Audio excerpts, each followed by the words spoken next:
Amigos, ¿qué tal estamos? ¿Os veo bien? Claro, estáis en el Señor, ¿cómo no vais a estar bien? ¿Qué tal? Hoy se sienta con nosotros y además estoy súper feliz por fin de tener invitado aquí en plató. Se sienta con nosotros el amigo Francisco José Moncayo Ojeda, que nos va a contar esas conversiones que nos gustan a todos porque surgen de una familia católica, pero él se considera un católico light. Amigos, con nosotros Francisco José, ¿qué tal estamos? Hola, pues muy agradecido de estar acá. Y bueno, era católico light, ¿no? Eras. Ahora tratando de dejar de ser menos light.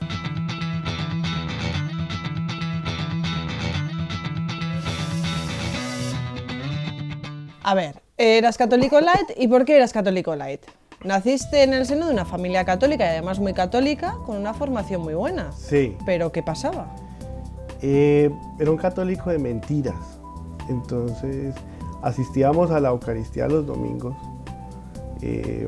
a la Santa Eucaristía los domingos, pero no la vivía. ¿Sí? Entonces era de los católicos que miraba el reloj. Decía, ¿a qué horas va a terminar este padre que está hablando como mucho? Yo estoy cansado. ¿Sí? Nada más porque pues, el domingo es el día de las películas, el día de los partidos de fútbol, etc. Y bueno, hasta que un día llega la conversión. Vale, vamos a ver. Tomamos la comunión, entiendo que por esa familia católica tomamos la comunión, hacemos la confirmación. Nos llega el periodo de la juventud, las hormonas se vuelven medio majaras perdidas. ¿Y qué ocurre ahí? Bueno, como decimos en Colombia, a mí las chicas me la montaban, porque yo pues, era muy romántico. Entonces les llevaba flores, no sé qué. Pero no, como decimos allá, no me paraban bolas, no me ponían atención. Entonces dije, nada, me voy a entrenar a estudiar a la mujer. Y entonces, como decimos allá, levantaba novia en todo lado. En la calle, en los buses, en donde me cortaban el cabello, el supermercado, en todas partes. Si me gustaba la que estaba promocionando chicles o algo, me devolvía. ¿Y tú cómo te llamas? Y todo. Entonces me volví, digamos... Mujeriego. Duraba cada 2 meses terminaba una relación. Por X o por Y, estaba buscando la mujer ideal también. ¿Pero por qué buscabas la mujer ideal? Pero lo que yo estaba buscando no era la mujer ideal. Estaba buscando lo que San Agustín dice, la quietud que da, la paz que da nuestro Señor. Pero lo estaba buscando en el lugar equivocado. En el lugar equivocado. Es decir, la mujer es hermosa, la mujer es el cáliz, ¿no? Pero pues solamente Dios te da la paz y la tranquilidad. Vale, pongamos una edad hasta este periodo de mujeres... Pongámosle de los 17 hasta los 25. Claro, yo entiendo que en ese periodo estás viviendo todavía en casa de tus padres, con Correcto. esa familia. Ajá. Muy católica, con una formación muy buena. Ajá. Y aún así tenemos todo eso en casa, pero fuera de ella... Entonces, viernes de fiesta. Ahora, nada de cosas extravagantes. Y ese es el peor error en el que el diablo lo hace caer a uno, ¿sí? Que no es pecado, que esto es normal, que es, ¿sí? Bueno, hasta ahí vamos, 25. Vale. En ese periodo estudiamos, entramos a la universidad, ¿verdad? Yo inicié estudiando medicina, pero ya en tercero, cuarto, allá es por semestres, no sé acá, al cuarto semestre yo me retiro. Siento que algo ya no está cuadrando. Hay algo que ha empezado a fallar, como el entreno. Y me dedico a trabajar 6 meses y después empiezo a estudiar comunicación social. Comunicación social. Ajá. Y es como un tiempo de oscuridad, digámoslo así, en el sentido que yo no siento la necesidad de buscar de Dios, pero tampoco estoy en el otro extremo, no consumí drogas, pues no, digamos no eran fiestas desordenadas, pero sí en el fondo el alma está exigiendo su salvación. Y muchas veces uno no la oye porque uno mismo le tapa la voz al alma. Vale. A los 25 años, o sea, es como que has tocado ya ahí... Ajá, ¿Has tocado techo o te has tocado ya fondo? ajá. ¿Y qué pasa ahí? ¿Qué le dices al Señor? ¿Le dices algo al Señor o...? Bueno, todo se empieza a venir abajo. Eh, para graduar, pues uno en la universidad tiene que hacer la tesis, la Sí. famosa tesis. No me la aceptan, me la rechazan varias veces. Las novias que yo tenía, pues están con otras personas, entonces... Normal. Es decir, como yo no sé cómo dicen acá, ya decimos ponemos los me ponían los cachos. Pues claro, todo empieza a devolverse, ¿sí? Entonces un día, es decir, yo oraba, pero de pronto no con la cercanía que hoy tengo con Dios. Y un día hago lo que sale en un salmo, yo no sabía. Yo entro a mi cuarto, en el silencio del cuarto, cierro la puerta y me arrodillo. Eso nunca lo había hecho en mi cuarto. Me parecía raro estar arrodillado en el cuarto y hablando solo. Sí, alguien Claro. que yo le decía a Dios. Es muy extraño. Además, porque los medios hoy en día nos venden la ausencia de Dios. Gracias a programas como este que Eso empiezan iba a decir retomar, yo. sí, Menos pues, mal que estamos aquí. salvó la patria. Entonces me sentía muy raro, arrodillado, y estar hablándole a alguien que no veía. Entonces dije, Señor, 2 preguntas. Yo quiero hacerte 2 preguntas. Eran como las 11 de la noche. Obviamente en un tono muy bajito, ¿no? Ya explico por qué estaba En diciendo tono esto. Ajá. bajito. Y le digo, Señor, 2 preguntas. Y volteo a mirar y encima de mi mesita de noche está un rosario fosforescente. Y digo, Señor, sí se debe rezar el rosario. En mi casa lo rezábamos, pero empiezan a entrar unas dudas de fe. Y sí se debe rezar el rosario, y si sí se debe rezar, ¿cómo se reza? Porque yo he visto que al final hay unas letanías y pues yo no me lo sé bien. 2 preguntas, me di la bendición, me acuerdo que hasta me temblaba la voz, porque estaba hablando solo, me sentía muy raro. Al otro día, llegué a mi casa como a las 7 de la noche, y mi papá me dice que me ha llegado un sobre, como de tamaño A4, y que me lo ha colocado encima de mi cama. Yo pensé dentro de mí, yo dije, como para que Dios esté contestando ahora vía courier, ¿no? Ya. Entonces, obviamente, la curiosidad de la familia, muy extraña. Bueno, todo el mundo se fue a acostar, yo cerré la puerta, abrí el sobre estaba a nombre mío, sin remitente, un sobre blanco. Y adentro del sobre venía una cajita de madera. Entonces, al abrir la cajita de madera, como de este tamaño, al abrir la cajita tenía 2 compartimentos, uno grande y uno pequeñito. En el grande decía manual de cómo rezar el rosario. Y en el pequeñito, un rosario de palo de rosa. Que en Colombia es difícil conseguir un rosario de palo de rosa porque creo que es traído de Italia, no sé cómo explicar. Pues la respuesta llegó. La pregunta fue contestada, las 2 preguntas. Y además porque el asesor de tesis resultó ser testigo de Jehová. La novia que tenía en el momento era cristiana, protestante, quiero decir. Y pues cogí este rosario mañana, tarde y noche. Vale. Ahí está nuestro momento de cambio y nuestro momento de aceptación de Dios. Ajá. Vale. Perfecto. Vamos a ver cómo cambia eso nuestra vida. A partir de ese momento, ¿qué cambios decides hacer en tu vida y qué cambios notan los demás en ti? Ok. El orden. Es decir, de por sí yo siempre he sido muy ordenado. Pero Dios te empieza a ordenar tu vida. Te empieza a levantar más temprano, te empieza a organizar tus comidas. Hoy en día no comemos bien. Recuerdo a Marta Robán, fundadora del Foyer Charité, que vivía la pasión de nuestro Señor. Decía, si quieren hacer ayuno, hagan lo que dice Isaías 58, no sé. El ayuno que más le agrada al Señor es la caridad, pequeños actos de caridad. ¿Sí? Pero coman bien. O sea, a la hora del desayuno, eso es tener caridad uno con uno mismo. Uno no puede pretender cambiar el mundo si uno no empieza por uno mismo. Entonces comer bien, es decir, yo comía muy bien, pero desorganizadamente a deshoras. Entonces a la hora del desayuno, comer el desayuno, a la hora del almuerzo, lo mismo con la cena, ¿sí? Y te va organizando todo. El tema sentimental, emocional, pues obviamente a través del rosario. Yo digo, Cristina, que uno muchas veces ve más con los ojos cerrados que con los ojos abiertos. Cuando tú estás en oración, el Señor te muestra cosas, te desconecta de todo.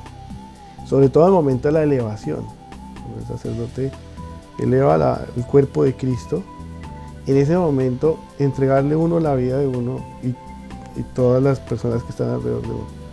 Y el Señor me empieza a mostrar, aunque yo no había matado a nadie, yo decía, yo soy muy bueno porque yo no he matado a nadie, yo no he hecho abortar a nadie, yo no sé, no he consumido drogas, por ahí alguna vez consumí marihuana y me hizo tanto daño que le cogí fastidio. Pero el Señor me muestra el daño que yo le había hecho a todas las personas por querer buscar mi felicidad, ¿sí? Entonces el Señor dice, yo le digo, bueno, Señor, yo no sabía que esto ofendía tanto. Uno sí sabe. La conciencia sí sabe. El Espíritu Santo le hace a uno como pullitas. Se llaman las mociones del Espíritu Santo. Cuando uno muere, ¿tú sabes quién le pone a uno la pena en el purgatorio? ¿Tú quién crees que le pone a uno la pena en el purgatorio? Cuéntanoslo tú. Uno mismo. O sea, uno pensaría que llegaría Dios o el ángel. Con un no sé libro qué, y ¿sí? un... Sí. ¿Las cuentas? Sí. Y dice, tú te debes ir al nivel 3.7, ¿no? Uno mismo es el que... Porque uno sabe. Uno tiene que ser honesto consigo mismo. Entonces uno dice, sí, yo tengo que irme a tal. Y hay infinidad de niveles en el purgatorio. Infinidad. Entonces, pues yo le digo en ese momento al Señor, no, pues yo no sabía que esto te ofendía tanto. ¿Y por qué te ofendía tanto? Entonces Él me dice, porque tú haces parte de mi cuerpo místico. Entonces cuando tú estás mal, es como un cáncer en mi pierna. Todo lo que está alrededor tuyo lo empiezas a contaminar. Entonces le dije, bueno, Señor, perdóname, yo no sabía. ¿Qué tengo que hacer? Entonces primero, confesión. Ok, yo volteé a mirar y yo decía, de colegio católico, familia católica y todo, yo no me había confesado hacía como 6 años. 6 o 7 años, ya ni recuerdo. Entonces listo, confesión. ¿Y qué más? Y me dice el Señor, y ahora vamos a reparar. Entonces el Señor me empieza a entrenar así como Sylvester Stallone, ¿sí? Pero una máquina reparadora, a reparar. Primero por el daño que yo hice, que yo no he sido malo, yo no he matado a nadie. ¿Sí? Ya, pero bueno, has ido matando almas por ahí de mujeres con las que te has encontrado. Y no era que yo fuera un Don Juan, era que el diablo me ponía todo en bandeja de plata para irme al abismo y de paso, esas almas, Dios no lo va a permitir, pero si yo me fuera para el infierno, cuando la gente que se va al infierno se encuentra, se pullan los unos a los otros y dicen, por tu culpa estoy aquí, ¿sí? Tú me condenaste, no, tú me condenaste. Pero si uno está en el cielo, va a decir, oye, gracias, porque tú esa vez me hablaste de la confesión, me hablaste de la comunión. Solamente con el hecho de verte pasar en sotana me sirvió para reflexionar, fuiste tú, ¿no? Entonces, pues básicamente el Señor me dice, ahora vamos a reparar. Y son 6 o 7 años de reparación desde la oración. Ya, Señor, pero yo no sé dónde estaba fulanita, que fue mi novia número... Me decía el Señor, no importa, desde acá vamos a orar por ella. Y Él me mostraba todo el daño que yo le había hecho. O sea, cada vez que yo pasaba una pepita del rosario, yo veía todo el sufrimiento que yo había causado. Y yo decía, terrible, todo el daño que uno puede causar. Pero el Señor me decía, si tú tienes fe, podemos reparar. Después me las encontraba en la calle, en el sitio menos pensado del país. Entraba una llamada después de 10, 15 años. Y decía, ¿y tú cómo estás? No, muy bien, me salió un trabajo. Espectacular. Es la reparación. Esa es la clave de esta época, la reparación. Entonces digamos que hasta ahí, hasta ahí, como después de 7 años, ya siento yo que un día el Señor me dice, claro que uno nunca deja de estar a paces con Dios porque pecamos todos los días. Todos, ¿sí? somos humanos. Yo me acuerdo, Alcohólicos Anónimos, no sé si existe acá. Sí, sí. Ellos tienen, alguna vez me han invitado y ellos tienen como dichos, como solo por hoy. ¿sí? Y yo viendo a el baterista de Guns N' Roses, que cayó en la heroína, creo, el crack y esto, y le preguntan a él, ¿cuál es su lema? Solo por hoy, y él dice, solo por este minuto. O sea, él dice, si yo me descuido un minuto, caigo nuevamente en las drogas. Entonces, la vida con Cristo es solo por este segundo, solo por este minuto. Al diablo, no, en Colombia tenemos un dicho, no sé si aquí es como, no le podemos dar papaya, no le podemos dar cabida al diablo, porque el diablo está como león rugiente. Una santa decía, si uno pudiera ver la cantidad de demonios que lo persiguen a uno, serían como infinidad de moscas que van detrás de cada uno, viendo a ver cómo cae, porque cada uno de nosotros, seamos del estrato que seamos, pobres, ricos, hombres, mujeres, de cualquier condición, somos una creación de Dios. Y tenemos que cuidar esa creación al máximo, empezando por uno mismo, comer bien, dormir bien. Entonces, si yo quiero hacer sacrificios, penitencias y ayunos, pues empiezo por mí y empiezo en la casa. San Pablo dice, que no se pongan a ayudar a todo el mundo y después se les olvide ustedes y se salvó todo el mundo y se condenaron ustedes. Entonces, digamos que esa es como la primera parte. Como después de 6 años de estar reparando, el Señor me dice, quedamos a ceros. O sea, ya lo que tú debías lo pagaste. Entonces yo le digo al Señor, bueno, ¿y ahora qué sigue? Y el Señor me dice, ahora vamos a sumar. Y ahora es cuando empieza nuestro trabajo Correcto. trabajo con el Señor. Bien, ¿en qué consiste este trabajo, Francisco? Entonces, aunque yo no salía todos los viernes de, no sé cómo le digan acá, pero de rumba, de fiesta, ¿sí? Un día me senté a hacer cuentas de cuánto dinero puede gastar uno un viernes en una fiesta. Que el taxi, que el cover, que la entrada, que no sé qué. Bueno, en esa época estamos hablando que se gastaba, ponle tú, por mucho 30 euros, algo así, 20 euros, 20 más o menos, en esa época. Entonces dije yo, bueno, y si más bien esos 20 euros, en vez de perder uno el tiempo, ¿por qué no lo invertimos en una idea que uno dice yo tenía, pero es el Espíritu Santo que te la tienen, te la ha puesto desde allá siempre? Y es que en el centro de Bogotá, donde hay tantas universidades, hay mucha indigencia, digámoslo así, hay muchos habitantes de calle. Que necesariamente habitante de calle no significa pobreza. Muchas de las mejores mentes del país están ahí, que se las ha llevado la droga. Entonces tú encuentras gente que ha viajado, le ha dado 3 veces la vuelta al mundo y habla 5 idiomas, pero está llevado por el perico o el bazuco. No sé si identifica, bueno, el perico y el bazuco son como unos derivados de la cocaína. Sí. Entonces me parecía muy curioso que donde hubiera tanta educación, no hubiera tantos habitantes de calle, que no hubiera un proyecto. Entonces, hice cuentas, y sin programarlo, un sábado que se celebraba el Día del Amor y la Amistad.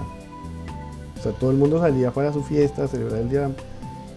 Y yo en ese momento, con una amiga, en el carro, empezamos a dar vueltas por el centro de Bogotá, que es, pues, como el centro de cualquier gran ciudad, es peligroso, ¿sí?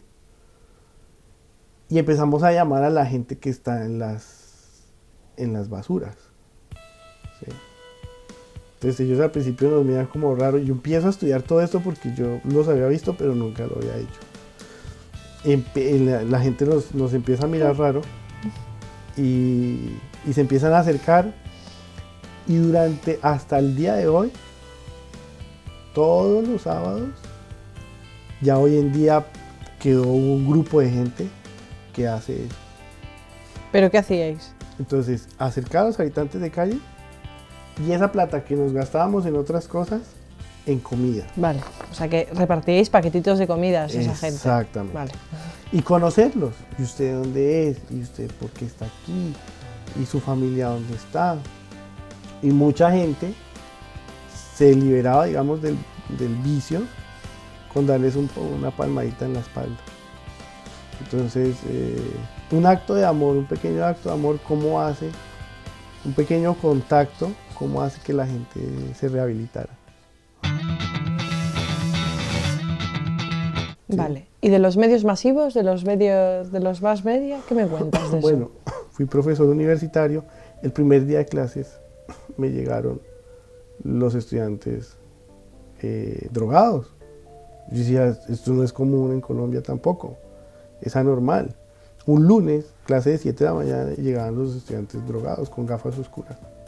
Entonces me senté a estudiar por qué pasaba eso.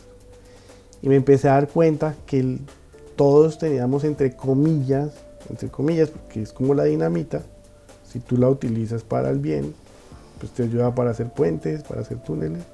Si no la puedes utilizar para el mal, los medios masivos de comunicación están en nuestras casas y los mensajes que emiten, pues el problema no son los mensajes, sino que nosotros no fuimos preparados para leerlos.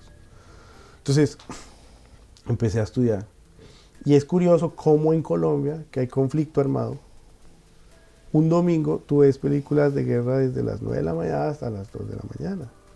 O sea, todo el día tú ves. Entonces empecé a entender que el cerebro responde frente a las imágenes. Entonces, mira que aquí hay una cosa muy, muy importante. Se llaman las neuronas espejo. Las neuronas espejo tienden a replicar todo lo que vemos, leemos o escuchamos. Entonces, cuando uno ve un comercial que dice, de estos de televentas, dice, llame ya, porque yo le estoy hablando a tus neuronas espejo, le estoy dando una orden. Llame ya, le estoy dando una orden imperativa. Lo que es auditivo, el cerebro lo contesta a través de una orden. Pero también hay un lenguaje que es no verbal, y es el que nos venden muchas veces las caricaturas y las películas en general. Y esto nace de un rosario. El Señor empieza a mostrar, dice, mira lo que está pasando y nadie está hablando de esto. Entonces, quiero que tú vayas y hables de esto. Entonces aquí hay algo. Aquí hay algo que hay que empezar a entrar a revisar. Y uno dice, pero esto no influye. Las nuevas drogas son auditivas. Hay una droga que la venden por $40, $45. Entonces los muchachos se meten a internet, la bajan, se ponen los audífonos, y se ponen las cobijas encima y duran 50 minutos y terminan drogados, porque la música está científicamente creada. Entonces, al entrar en la investigación encontré que un papa, Pío XII, había nombrado a San Gabriel Arcángel como patrono de los medios masivos de comunicación. Que Juan Pablo II habló muchísimo del tema, hablaba de la tecnología de la muerte. ¿Sí? Recomienda, la iglesia sugiere que la gente no escuche ni el bolero, ni el tango, ni la música de despecho. No hay un tango alegre. El tango generalmente es música triste. El bolero, hay nuestros papás y nuestros tíos, y siempre que yo hablo del tema, se me paran y me dicen, pero es que el bolero es romántico. Y tú te pones a analizar el bolero es triste. Genera melancolía, genera bohemia, genera nostalgia. Dependencia. Exacto. Y empiezas tú a estudiar y empiezan a salir las bases, los elementos básicos de las adicciones están en las películas. Vale, pero yo, Cristiano de a pie, Sí. Cristiano light, Sí. ¿vale? Pongamos al Cristiano light, que Sí. está viendo este programa. Tienes el ordenador, tienes la tabletita, la televisión, la música. Yo soy un Cristiano light, estoy totalmente influenciado por todo ese tipo de cosas. ¿Qué hace ese cristiano influido por todo ese tipo de cosas? ¿Qué tiene que hacer? Lo primero es, no le puedo imponer de que la televisión es mala, ¿sí? Pero yo quisiera dar este consejo, y es que Dios sí existe y que no lo voy a escuchar si hay mucho ruido. Tengo que apagar la televisión, tengo que apagar el internet y tratar de, aunque sea solo por un minuto, apaguemos, o sea, uno solo en su casa, apaguen radio, televisión e internet. Respiren profundo, contabilícenlo, un minuto, respiren profundo y díganle, Señor, háblame. Señor, háblame. 2 palabras, Señor, háblame.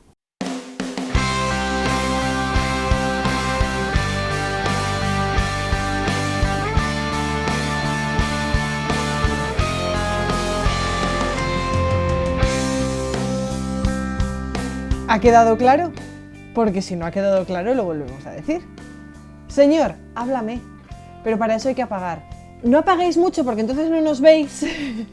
No quitéis mucho el internet. Solamente un minuto, como dice nuestro amigo Francisco. Y Señor, háblame. Y veamos si el Señor se manifiesta como un sobre blanco hacia Francisco o se manifiesta de otra manera hacia nosotros. Amigos, hoy ha quedado todo muy claro. Así que me despido diciendo gracias y hasta la próxima. Gracias.